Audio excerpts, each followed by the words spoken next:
ಇವತ್ತು ನನ್ನ ಮಗನಿಗೆ 3rd ಮಂತ್ ವ್ಯಾಕ್ಸಿನೇಷನ್ ಹಾಕ್ಸ್ತಾ ಇದ್ದೀವಿ. ಆ್ಯಕ್ಚುಲಿ ಲಾಸ್ಟ್ ವೀಕೆ ಮಾಡಿಸ್ಬೇಕಿತ್ತು. ಅವನಿಗೆ ಸ್ವಲ್ಪ ಫೀವರ್ ಇತ್ತು ಅಂತ ಅದನ್ನ 1 ವೀಕ್ ಪೋಸ್ಟ್ಪೋನ್ ಮಾಡಿಕೊಂಡು ಇವತ್ತು ಮಾಡ್ಸೋಕ್ಕೆ ಅಂತ ಹಾಸ್ಪಿಟಲ್ಗೆ ಹೋಗ್ತಾ ಇದ್ದೀವಿ. ನಾವು ಹಾಕ್ಸ್ತಿರೋದು ಪೇನ್ಲೆಸ್ ವ್ಯಾಕ್ಸಿನೇಷನ್. ನಾವೇನಕ್ಕೆ ಫಸ್ಟ್ ಮಂತದ್ದು ಗೌರ್ಮೆಂಟ್ ವ್ಯಾಕ್ಸಿನ್ ಮತ್ತು ಸೆಕೆಂಡ್ ಆ್ಯಂಡ್ 3rd ಮಂತದ್ದು ಪ್ರೈವೇಟ್ ವ್ಯಾಕ್ಸಿನೇಷನ್ನ ಚೂಸ್ ಮಾಡ್ಕೊಂಡ್ವಿ ಅಂತ ಆಲ್ರೆಡಿ ಒಂದು ವ್ಲಾಗ್ನಲ್ಲಿ ಶೇರ್ ಮಾಡ್ಕೊಂಡಿದ್ದೀನಿ.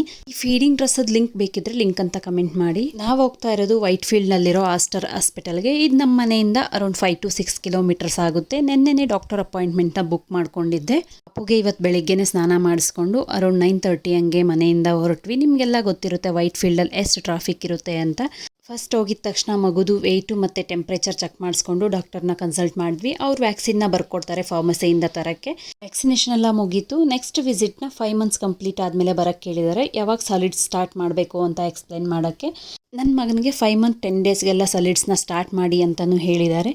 ಹಾಸ್ಪಿಟಲಿಂದ ಬಂದ ತಕ್ಷಣ ಫೀವರ್ ಇಲ್ಲ ಅಂದ್ರೂ ಜ್ವರದ ಸಿರಪ್ ಕೊಡೋಕ್ಕೆ ಕೇಳಿದರು, ಅದನ್ನು ಕೊಟ್ಟೆ. ಪಾಪುನು ಮಲಕ್ಕೊಂಡ.